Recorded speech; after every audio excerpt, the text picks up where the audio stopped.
Hero, it is so nice to meet you. You too, you too. Now tell me, how does it feel being every adoring Afternator's man crush every Monday? It's very flattering. I appreciate it. Yeah, I don't know what to say. I don't know how to feel, but it's not the worst thing in the world. It's not. It's definitely not. Since the release of After and the Afternators just embracing you so well, what do you say is the biggest thing that has changed about your life? My availability. Ooh. Yeah, I'm just busy now, I'd say. I try not to let anything change that's within my control. So I just think it's just that I'm busy, and that's a good thing. Going to the malls can't be easy for you anymore. I never really loved shopping or going to the mall too much anyway, so it's that's not the biggest problem. But yeah, I'm definitely I do miss the ability to walk around certain places more freely. Since you're reprising your role as Hardin Scott, how do you feel like this role is challenging you as an actor the second time around? In every way. It's Okay. you always want a challenging role, obviously, and the first one was in a good way, and this one is in a different way. There's just more emotional scenes, some comedies. It's just a more kind of well-rounded character. We obviously get to know him better, so there's more that we do with him that gets to test me as an actor.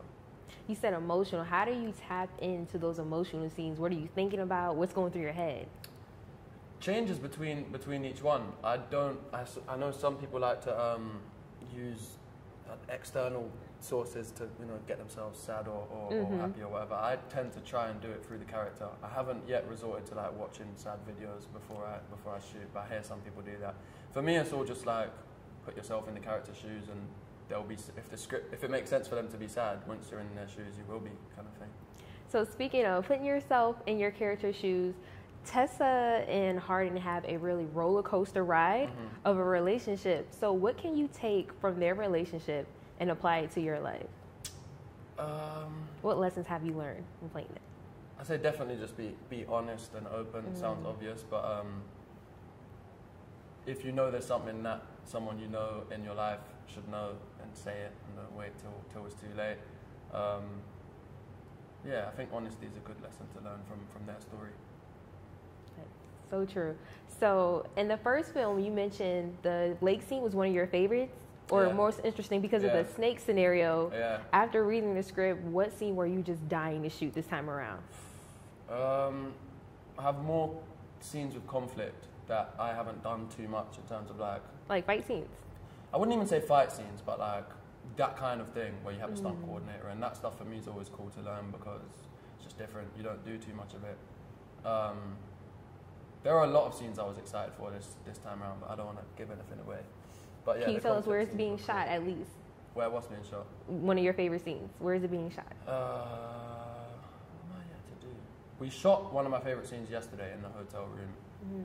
It's the only scene it's the main scene with Tessa, Trevor, and Hardin, and obviously that dynamic's really fun to play with. I wish we had more scenes with the three of us.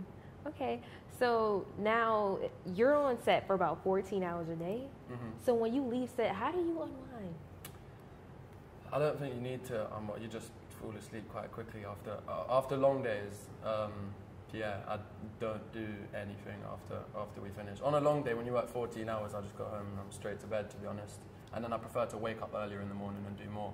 But when you have enough time, go get some food somewhere, or to be honest, we do just end up chilling, the cast and crew or whatever, and then anytime we try and talk about something unrelated to the film, it just somehow goes back to talking about the film. So we're never really off work. When you're shooting, it's all you really think about. So it's cool. It sounds like horrible, but you're just in it, and then when you wrap, that's when you can unwind.